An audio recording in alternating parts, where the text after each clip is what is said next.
Senhor meu Deus, só abra nossas mentes, só apenas abra nossas mentes para que nós possamos de fato, Senhor, nesse exato momento, entender o Teu verdadeiro Evangelho, Senhor, e absorver, Pai, com muita responsabilidade, o conhecimento, para que possamos de fato chegar no entendimento. E é isso, Senhor, que eu te peço com muita responsabilidade. Amém. Amém. Graças a Deus. Em primeiro lugar, eu quero agradecer a Deus pelos irmãos aqui, agradecer a Deus porque nos acolhido aqui para justamente louvarmos ao Senhor e também buscar ao Senhor através da sua palavra. Eu acredito que este lugar se torna, neste momento, aquilo que nós estamos sempre falando. Justamente assim como o inimigo da nossa alma, ele trabalha territorialmente, só que aqui justamente se transformou em território do Espírito Santo de Deus. Não há nada e nem ninguém que vai mudar isso, não é verdade? Então eu quero agradecer aos meus queridos, irmão Regino, que a gente conhece há algum tempo, esse rapaz aqui, que é a esposa dele, foi minha professora quando eu tinha 8 anos de idade, isso. E eu agradeço a Deus pelos meninos, Adeilson, Fabrício, Moreno, Daniel. E vamos para a palavra de Deus. João, eu gostaria que os irmãos que conhecem comigo, eu vou falar agora sobre a cura de um cego de nascença. Essa palavra, irmãos, é muito interessante, muito proveitosa. E aqui existem os mistérios que muito bom para nós aprendermos. João capítulo 9. Eu não sei, meus queridos, até qual versículo que eu vou ler, mas deixa, como disse o nosso irmão, deixa Deus trabalhar. O importante é nós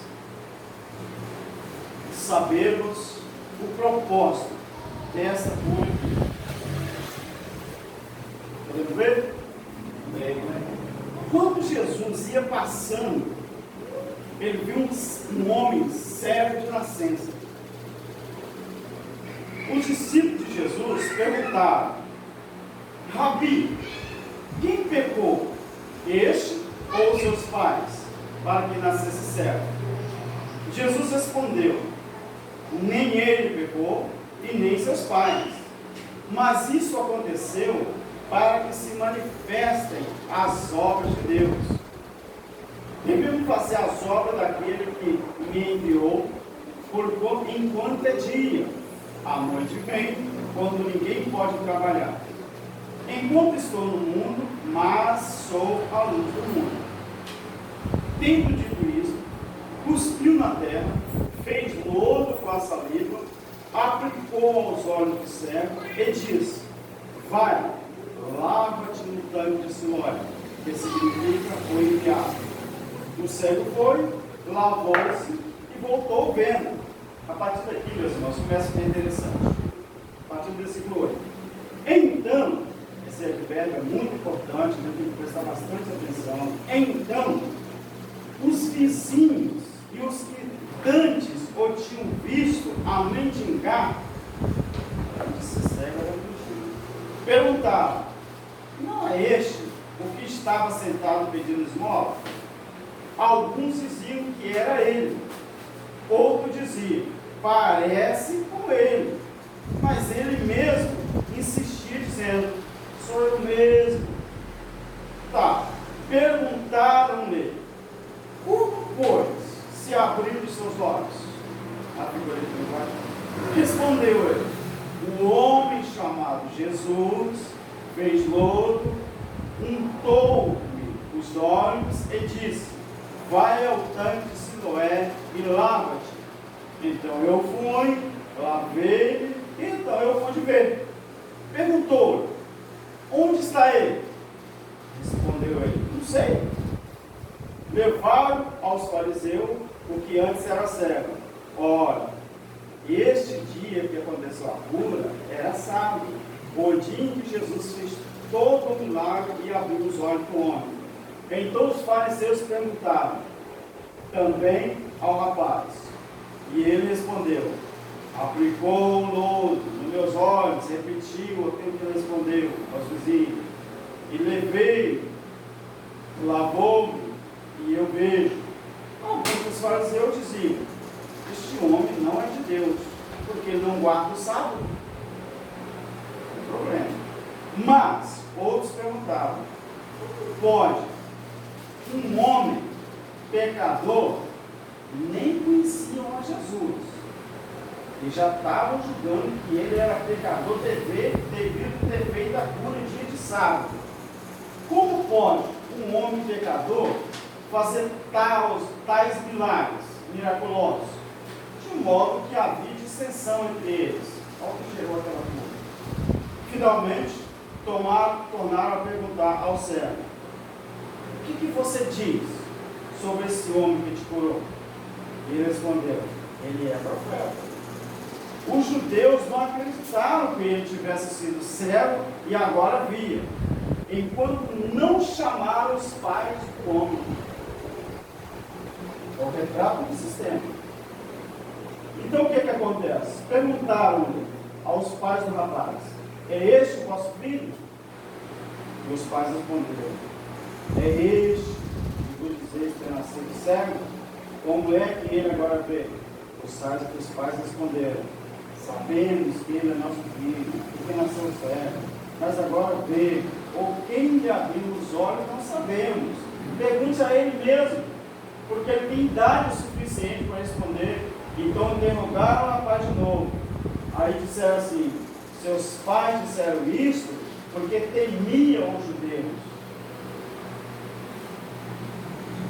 Os pais disseram isso porque temiam os judeus, pois antes os judeus tinham resolvido que quem confessasse ser Jesus o Cristo fosse expulso da sinagoga.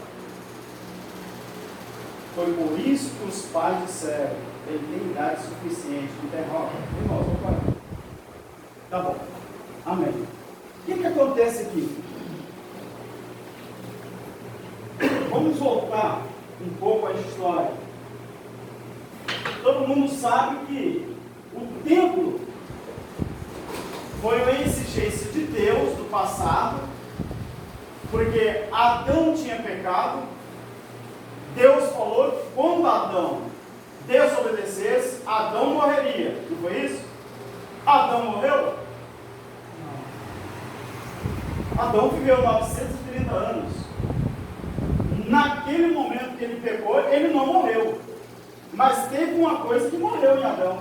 O quê? O Espírito. E o Espírito morre. Segundo a Bíblia, em Romanos capítulo 8, versículo 9, só quem tem o Espírito de Deus é que pode ser considerado filho de Deus.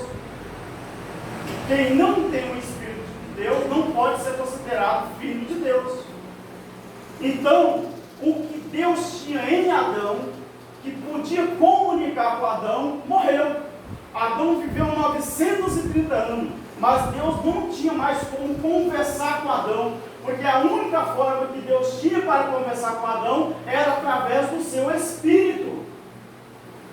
O que acontece então? Como Deus ficou sem falar com o homem, não pôde falar, Deus precisava restaurar essa forma de diálogo com o homem. O que Deus faz então?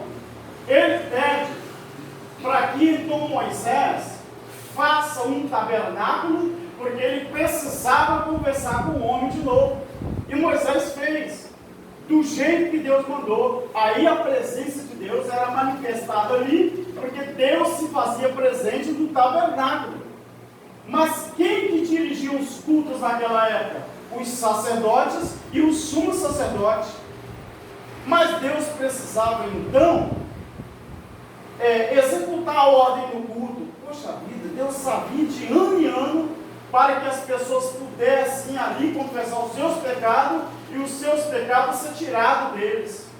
Mas isso era feito de ano em ano.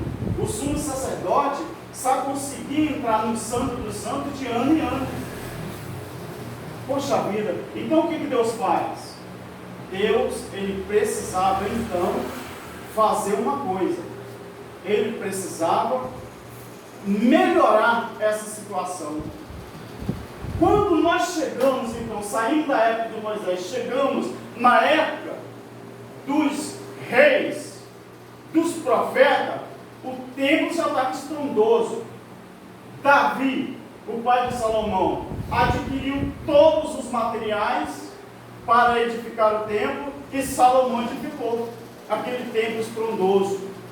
Quando nós chegamos na época de Jesus, aquela parte da Bíblia que saímos de Malaquias e entramos em Mateus, intertestamentário, isso se chama aquele período, quando Jesus surge, o que acontece? O templo está a maior bagunça. Aquilo que era considerado aonde as pessoas se sacrificavam ou levavam animais para sacrificar a Deus, para Deus perdoar os pecados deles, o sumo sacerdote e o sacerdote já tinham se apoderado, dizendo-se dono. Aquilo que representava a casa de Deus, para Deus se manifestar ao povo, quando Jesus surge, tudo que Jesus faz no templo é repreender os sumos sacerdotes e os sacerdotes, porque eles tinham os pergaminhos da lei embaixo do braço, eles eram guardadores da lei, aquela velha lei, mas não tinha ciência do que era a justiça, a misericórdia e a fé. É o retrato do sistema religioso de hoje. Quando se cria um templo que dizem que é para servir a Deus, a primeira coisa que eles colocam são regras. A primeira coisa que eles fazem, irmãos, nós precisamos entender como que surgiu o sistema. Quando nós chegamos na época de Jesus, Jesus chega no templo e ele vai expulsar os caras que estão fazendo templo de comércio. Jesus fala assim: afinal de contas, para que serve isso aqui? É para vocês se dar bem na vida? É para vocês vender? É para vocês comprar? É para vocês fazer festa do jeito que vocês pensam? Mas a minha casa não era chamada casa de oração? E vocês têm feito covil de salteadores? Aí o que acontece? Jesus expulsa todo mundo dali. E ele fala assim: a minha casa será chamada casa de oração. Mas Jesus não tinha morrido ainda. Enquanto Jesus não tinha morrido, nós vivíamos pela lei, porque o templo só estava de pé, porque Jesus não tinha morrido ainda. Mas lembra a palavra que ele falou lá na cruz do Calvário, tetelestai, que quer dizer, está consumado? Quando Jesus fala aquela palavra, o que o véu do templo faz? De cima e baixo, significando que o tempo da lei, ele termina ali. Agora inaugura-se uma nova era, que é o tempo da graça. E é interessante que nesse tempo da graça, o tempo que representava o símbolo máximo da lei, no ano 70, Tito, o general Tito, invade Jerusalém, derruba tudo, ele pega todas as riquezas do templo e o templo vai abaixo. Aí o que acontece? O templo passa então a não ser mais o representante da lei. Agora o representante da graça passa a ser a igreja de Jesus, que somos nós. O templo do Espírito Santo somos nós. Nós somos o edifício de Deus, a casa de Deus. Mas o sistema fez o quê? Não, senhor, vocês têm que voltar tudo para lá de novo. Constantino cria os templos, porque só criando os templos ele conseguia botar as pessoas dentro de quatro paredes e arrecadavam dinheiro do jeito que o sacerdote, o sumo sacerdote, estava fazendo no Velho Testamento. Aí Jesus, quando ele cura aquele cego, lembre-se que o cego, ele é membro da sinagoga. Enquanto ele era cego, ninguém ninguém se preocupava com ele. Ele participava dos cultos, ele ofertava, ele dizimava, mas só foi ele ser curado e eles começaram a se preocupar e foram: rapaz, quem que te curou? Quem que botou as vistas normais em você? O sistema religioso não quer nunca que a gente se enxergue à luz do Evangelho, que é a graça. E toda vez que nós estamos vinculados a um templo físico religioso, olha só que interessante. Não, vou ler não, eu vou citar. Atos 7. Antes de Estevão morrer, ele já estava sendo apedrejado, e ele levantou os olhos do céu e ele falou assim: olha, vocês estão me matando a pedrada, mas eu levantei os meus olhos agora e eu estou vendo uma revelação de Deus. Esse Deus que vocês estão condenando a mim porque eu sou servo dele, eu vou dizer uma coisa para vocês: se tem uma coisa que ele não faz, isso nós estamos em Atos dos Apóstolos, capítulo 7. Se ele não faz, é habitar em templos feitos pela mão do homem. Aí vai Paulo no capítulo 17 de Atos também, fala assim: olha, atenienses, ele estava lá no Areópago, lá em Atenas, em Corinto, ele falou: olha, eu vou dizer uma coisa para vocês. Antes de eu chegar aqui no Areópago, eu rodeei a cidade de vocês todinha, e eu vi altares lá para tudo quanto é Deus, mas eu vi um altar lá que estava escrito: ao Deus desconhecido. E esse Deus que vocês não conhecem, mas que fizeram um altar para ele, é esse Deus que eu vou pregar para vocês. Mas esse Deus que eu vou pregar para vocês, vocês têm que saber uma coisa: ele não habita em templo feito por mão de homem, e nem tampouco ele é servido pela mão dos homens. Aí o que acontece? Quando aquele rapaz ele é curado, desperta a curiosidade dos judeus e nos sacerdotes. Por quê? Porque aquele rapaz, já que ele agora abriu os olhos, no nosso caso pode ser espiritual, mas lá ele era físico mesmo, eles se preocuparam que agora em diante ele iria ver as atrocidades que estavam acontecendo dentro dos templos com relação aos sacrifícios. Porque ele ia passar a ser seguidor de Jesus, e como Jesus condenava todos aqueles rituais que os sacerdotes praticavam no templo, aquele rapaz também estava propenso a não participar mais daquele sacrilégio.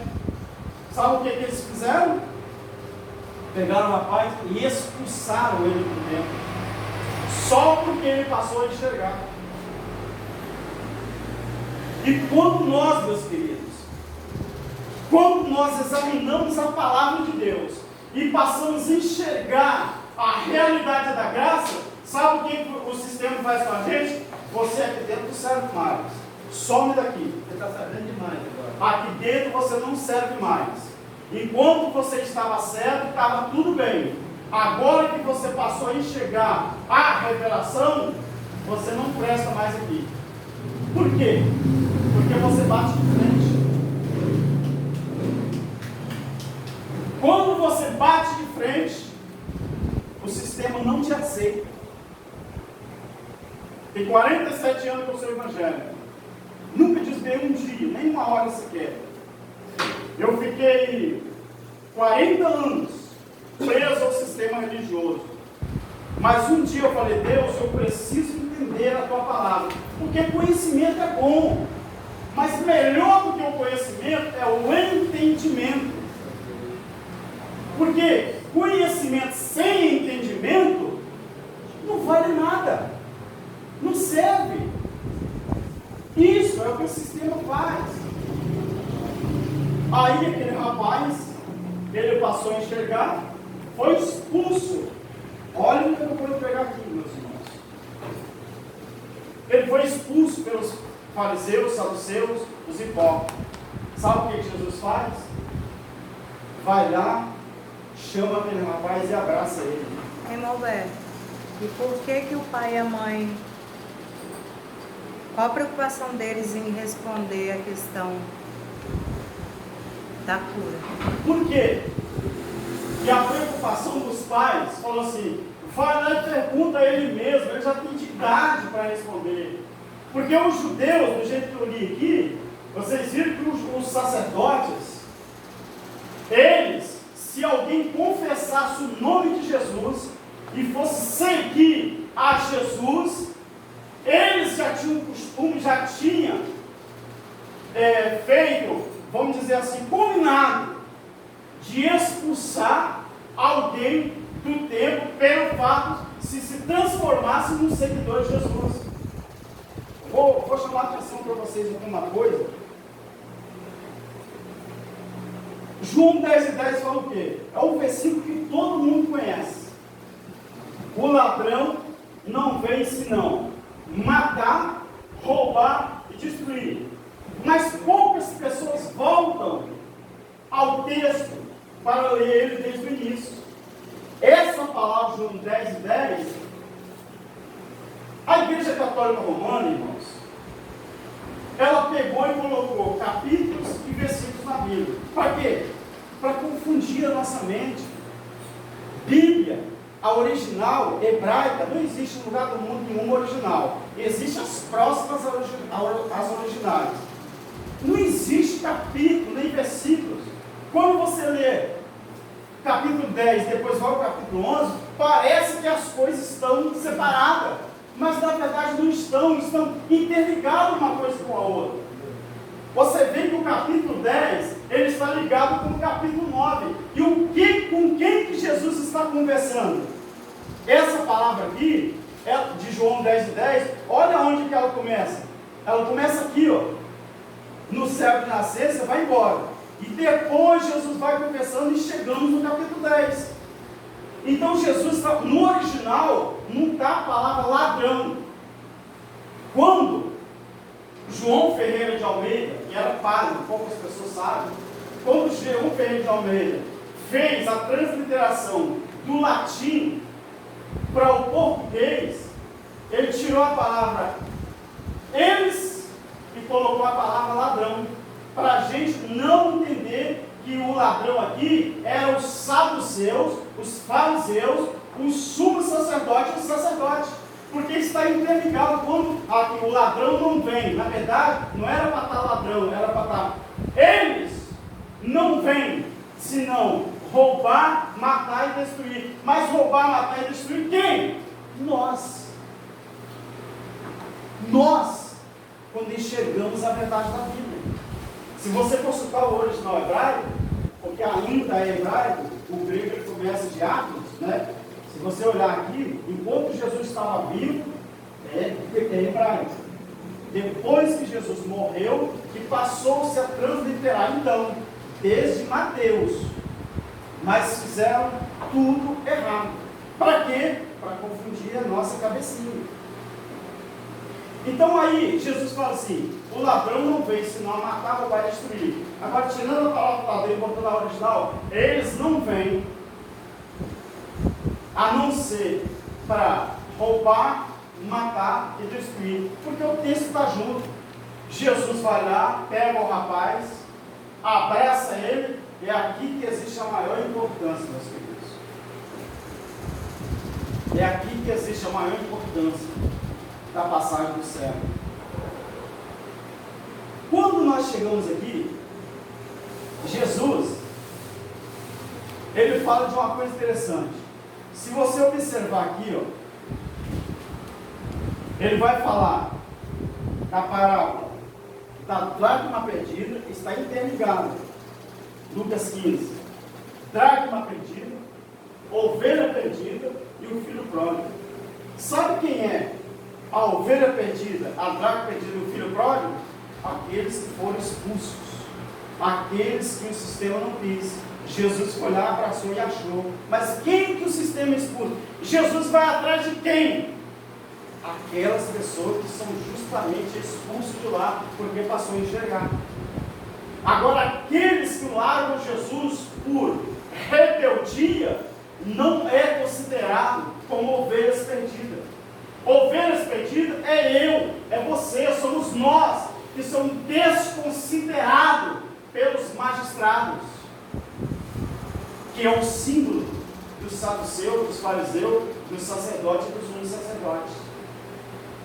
Então o que acontece? Jesus vai lá, abraça o rapaz, eu quero você. E eu vou falar uma coisa interessante aqui. No mesmo capítulo 10. Olha que interessante isso aqui. Por isso que eu falo. A gente, quando lê um texto na palavra, a gente tem que observar muito, mas muito. Capítulo 10 de João. A gente é acostumado a ouvir o versículo 10. Olha só. Versículo 1 do capítulo 10. Em verdade vos digo. Jesus está falando isso aqui. Aquele que não entra pela porta do aprisco das ovelhas, no aprisco das ovelhas, mas abre por outra parte é ladrão e assaltante, ou salteador. Mas aquele que entra pela porta é o pastor das ovelhas. Observe, eu vou parar onde quero explicar para você. A este quem? Aquele que entra pela porta. O porteiro abre, as ovelhas ouvem a sua voz e chama pelo nome as suas ovelhas e as leva para fora. Ele não chama essas ovelhas para dentro. As ovelhas que estão lá dentro, o porteiro abre a porta. Quando Jesus entra na porta, chama pelas ovelhas, as ovelhas dele reconhecem a voz, sai de lá de dentro do aprisco, segue ele, porque reconhece ele como pastor. Mas olha de onde que Jesus está falando que ele está tirando essas ovelhas. De dentro. Mas o sistema nos ensina o quê? Afinal de contas, nós somos livres em Cristo ou não somos livres? Vou continuar. Quando tira para fora, versículo 4, todas as ovelhas que lhe pertencem, vai adiante delas, e elas o seguem, porque reconhecem a sua voz. Mas de modo nenhum seguirão o estranho, antes fugirão dele, porque não reconhecem a voz de estranho. É simples assim. Jesus, ele nos resgatou para gerarmos vidas. O sistema pega a gente, coloca numa caixa de sapato e tira a gente das ruas, da onde a gente deveria estar. Às vezes eu fico me perguntando, Deus, por que muitos pregadores, muitos ensinadores, eu tenho um vídeo lá no YouTube que fala a magia dos tempos. Parece que nos tempos a pessoa falta sair do chão e... Mas por que na rua, para pregar o evangelho nas ruas, as pessoas não fazem isso? Corrigindo. Qual é a magia dos tempos? Jesus pega a gente, bota na rua e fala assim: ide por todo mundo pregar o evangelho a toda criatura. Vai nos palacetes, nos castelos, nos palácios, nas roças, nas fazendas. O sistema pegou a gente, colocou lá dentro, e a gente acha que é ali que a gente está fazendo a obra dele.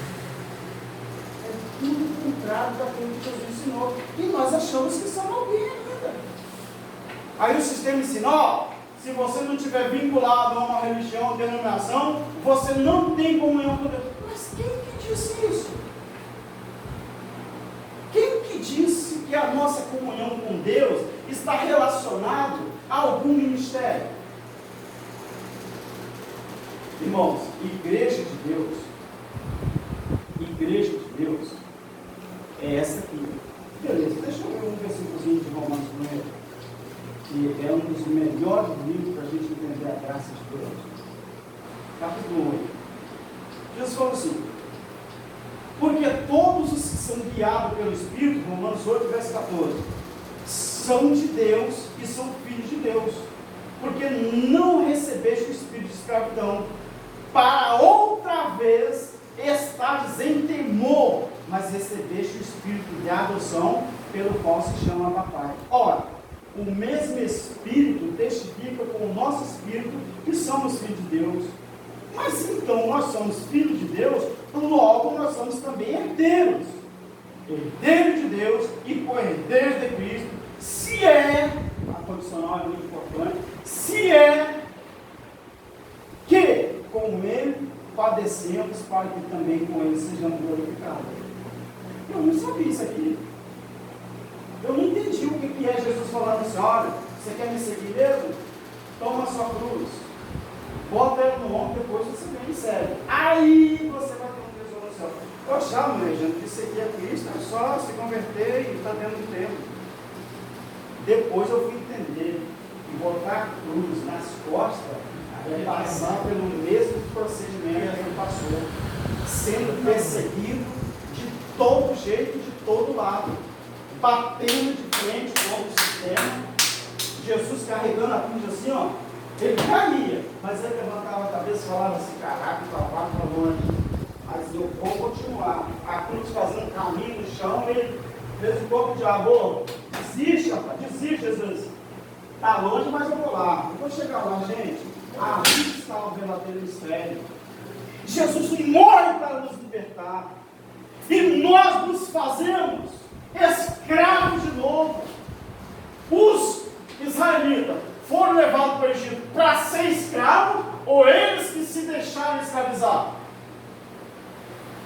Eles Se deixaram escravizar. É o retrato da sociedade cristã. Ou imagina, vão ali assim, irmão, eu tenho que consultar lá a minha convenção, eu tenho que consultar os meus obreiros, porque então o nosso cabeça está sendo Cristo, provavelmente. Exatamente, oh, maravilha. Está sempre debaixo do Do jugo. jugo. Esse é Mateus capítulo 7. Mas Jesus, vem cá, o Senhor falou que eu não posso herdar o seu reino, não? Não. Mas como que o Senhor fala isso? Eu profetizei no seu nome, eu expulsei demônio no teu nome, eu fiz até maravilha no teu nome. Jesus falou: acha fora a parte de mim, vocês que praticam iniquidade. Essa palavra é boa. Por que iniquidade não pecado? Qual a diferença de iniquidade e pecado? Jesus fala: vós que praticais a iniquidade. Por quê?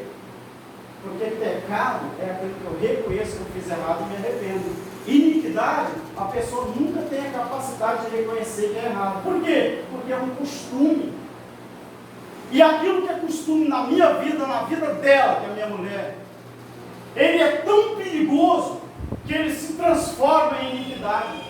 E não dá tempo para eu reconhecer que é pecado e se transforma numa iniquidade.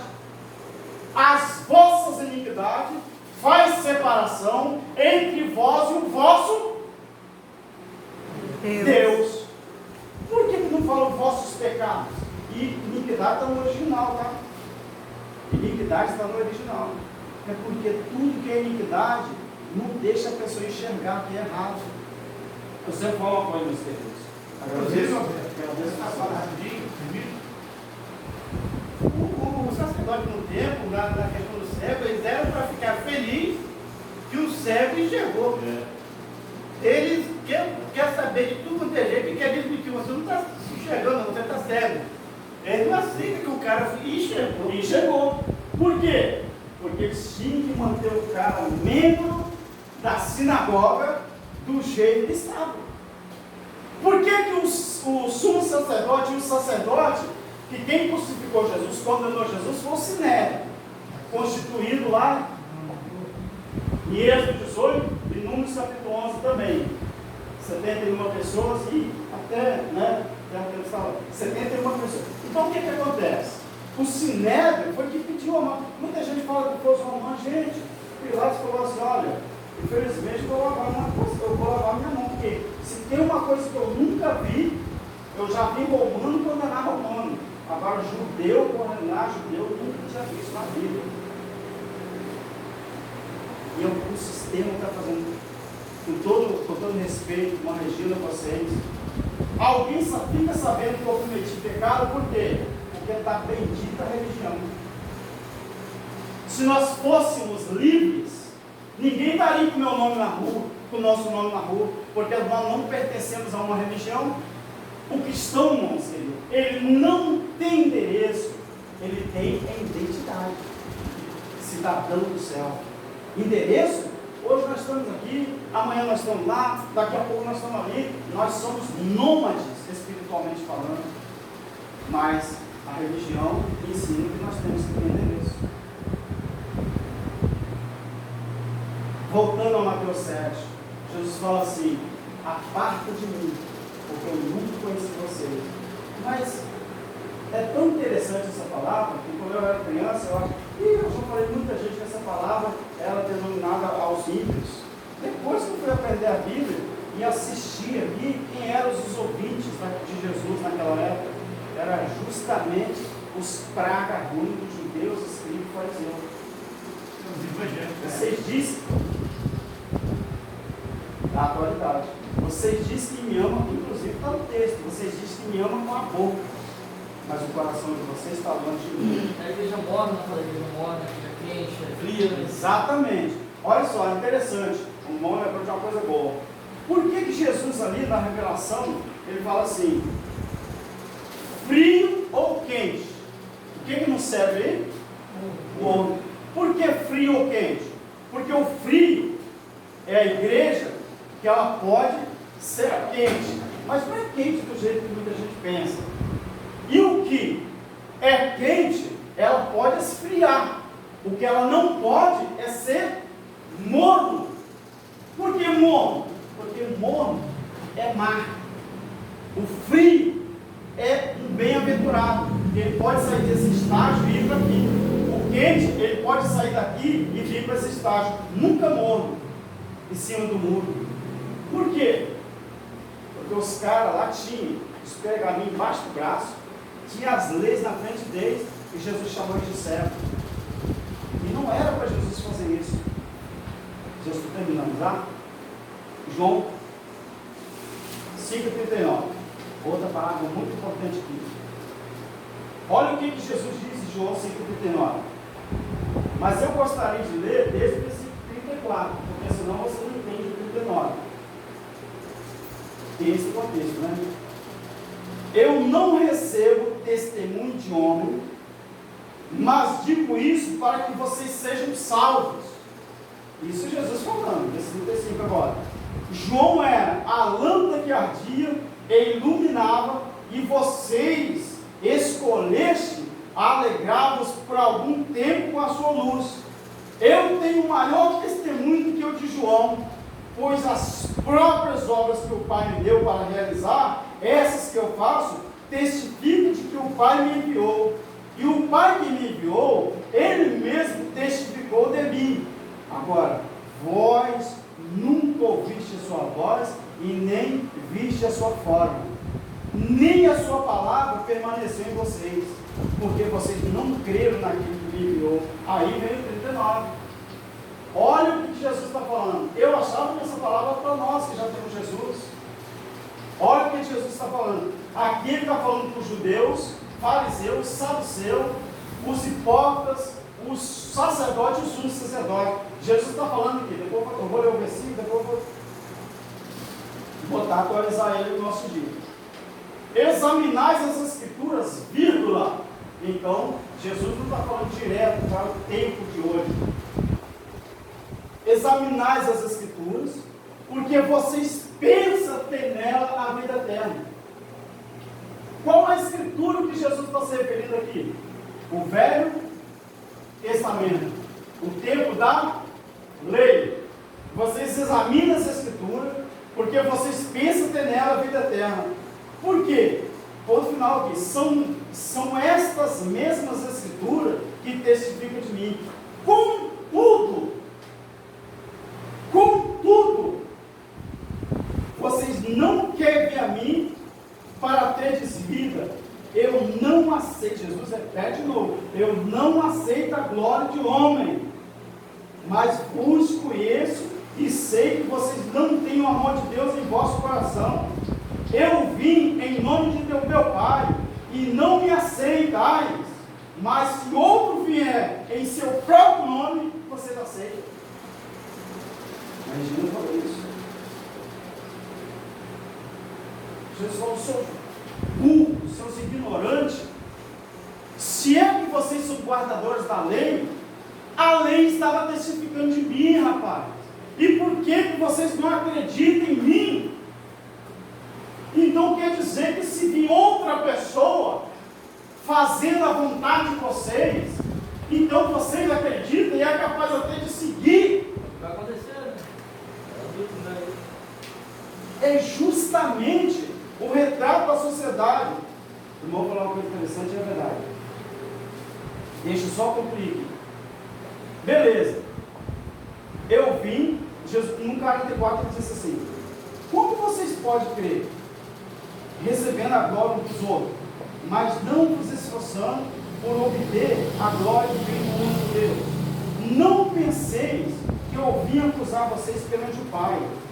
Quem vos acusa é Moisés. Por que ele fala quem vos acusa é Moisés? Da lei. Porque é da lei. A lei que está acusando ele. Eles estavam seguindo os trajetos da lei. Mas Jesus veio bater de contrapartida, inaugurar a graça. Aí Jesus falou: vocês, quem vai acusar vocês é o próprio Moisés, em quem vocês estão esperando ainda. Agora, se vocês creem em Moisés, vocês deviam também crer em mim, porque ele escreveu ao meu respeito. Mas se você não crê nos escritos de Moisés, muito menos nas palavras que eu estou dizendo para vocês. É triste, mas é verdade, Senhor. O retrato da sociedade cristã que tem hoje. Os pastores, os líderes, alguns, né? Toda regra tem exceção, né? Muitos líderes, muitos pastores, eles não te ensinam a verdade da graça. Por quê? Porque eles não querem perder. Muitos líderes, eles têm os seus tempos como fonte de arrecadação. A Bíblia tem um parênteses que fala. Nós estamos se tratando das coisas de Deus, louvando, se divertindo, conhecendo pessoas, há uma ceia na mesa, e no entanto, ninguém fala assim em recurso financeiro. Mas lá nós não temos isso. E temos que, entendeu? Se você não der, você não é servo de Deus, você está fora do padrão de servo de Deus. Tem oportunidade. Por isso que isso, nós temos que, eles querem que a gente esteja preso lá. Isso aqui não pode acontecer. Sendo que isso aqui que é o gostoso. A essência, meu amigo. a essência do Evangelho é o quê? Amor. A essência do Evangelho, é o amor. Isso aqui, ó, que é o verdadeiro culto a Deus. O que diz a Bíblia?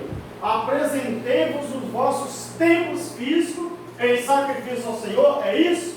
Não. Apresenteis-vos os vossos corpos como sacrifício racional ao Senhor. O que é um sacrifício racional? O irmão ali, eu vi o irmão chegando com a batata aqui, batata doce. Mas como ele veio prestando culto racional, se ele não tivesse batata doce, ele ia trazer um pão. Ele ia trazer 2 pães, mas era racional. Porque todos nós aqui iríamos entender e não ia estar preocupado. Mas quantas vezes, irmã Regina, eu deixei de ir no templo porque eu não tinha dinheiro de oferta?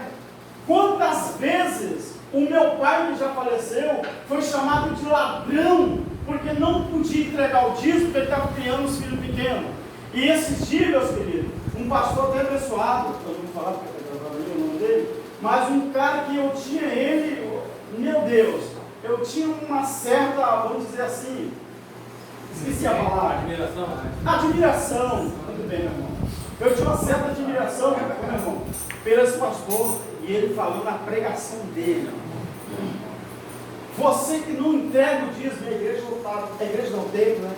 Você que não entrega o dízimo, você pode até perder a sua salvação. Irmã Regina, olha onde que esse gambara vai. O sistema religioso, é eles que estão, vamos dizer assim, botando Deus na vida de alguém ou tirando. É eles que acham que tem um poder. Olha o que aconteceu lá. Expulsaram o rapaz do templo só porque passou a enxergar. Então era eles que tinham o controle da vida do rapaz, espiritualmente falando. O que o irmão falou aqui, eu já passei por isso, tá, meu irmão? Eu fiquei 6 anos em um ministério. Minha esposa ali sabe, pergunta a ela. E ó que eu achava que eu era evangelista, né? Eu consagrado na igreja, na igreja de base, na igreja conhecida. Eu achava que era em 6 anos, só por causa do sempre gostei de estudar a Bíblia, pelo meu pastor, eu nunca tive uma oportunidade para pregar. 6 anos no ministério, porque tinha que punir comigo, isso que também aconteceu. Porque se ele achava, se botasse eu para pregar um dia, e os irmãos gostassem e pedir sempre, e ele não fazia isso, com medo. Agora, a cabeça dessas pessoas são muito pequenas. A cabeça dessas pessoas são muito As pequenas. pessoas estão, em vez de seguir a palavra, e seguem o humano, entendeu? Ser humano. Então, tem que ter a sabedoria para você entender a palavra de Deus e não seguir a mente humana. Sabe Deus? Tem isso aí. Ele está falando com a mão hoje, né? Que quanto mais igreja, é melhor, né? Assim, no modo certo, né? Só que hoje o que acontece, acho que a gente estava estudando hoje para falar uma palavra que você não se sente preparado, não. A gente tem que estudar a palavra, entender a palavra e não seguir o humano. Porque tem muito que você acabou de falar aí, que tem pastores, né, que estão querendo pegar o membro daquela igreja, para cá, trazer todo mundo para cá, né? Querendo roubar membro de uma igreja, querendo roubar membro de outra igreja, não é assim. Aí tá vindo outro tempo, tá vindo outra congregação ali, outro ministério, eles estão preocupados, não é para ter preocupação. Eu acho que é para ter alegria, né? Mas é que assim, não pode generalizar, né? No caso de tipo assim, todos são iguais. É o que eu falei, sim. toda regra tem exceção. Mas quando existe muito pastor hoje em dia, que até eu já presenciei, que até às vezes num culto que tem uma pessoa que tem mais importância no capitalista também e tal, que às vezes você está ali uns 7, 8, 9 anos ali, vou botar uns 10 meses, vou botar 6 e pouco ou muito tempo. Eles são capazes de falar o nome deles, que ali estão frequentando de vez em quando, e você está ali no tempo e cita o seu nome. Entendeu? São coisas que acabam falando quem está lá, entendeu? E sobre questão de igreja somos nós, né? Então, quanto mais igreja, melhor, realmente, somos nós. A questão também, que eu falo, que sistema aí, do beijo da igreja, é que, tipo assim, não sai muito para pegar as pessoas que mais precisam, entendeu? Tem pessoas cegas, tem pessoas meio berrindo, pelas ruas, dos vão atrás, ficou dentro da igreja mesmo ali, só aquela palavra e não tem que tirar. Traduzido. Isso que o irmão falou, o que ele falou, o que o irmão falou, tem um nome. O sistema religioso não ganha mais alma para Cristo, ganha contribuinte para os seus templos. A igreja evangélica não ganha mais alma para Cristo. Eles estão preocupados em ganhar ou agaranhar, não sei. Pessoas que contribuam para sustentar os seus templos. Você sabe quantas empresas R.R. Soares tem? 22 empresas. Você sabe o que o Bispo Macedo, que só posso falar porque tem vários pastores que falam isso. Você sabe o que o Bispo Macedo ele falou numa entrevista que ele teve com um pastor de renome aqui no Brasil? Ele falou que todos os líderes da igreja dele estão proibidos de falar de Jesus, porque falar de Jesus não chama dinheiro. É um retrato, gente. E só fica enganado quem quiser. Pode chamar de desigrejados, pode nos chamar de destemplados, seria o nome mais correto, mas me mostrem na Bíblia 3 anos e meio de ministério de Jesus. Qual o dia que Jesus levou a turma que ele pregava para dentro dos templos? Era justamente o contrário que ele fazia.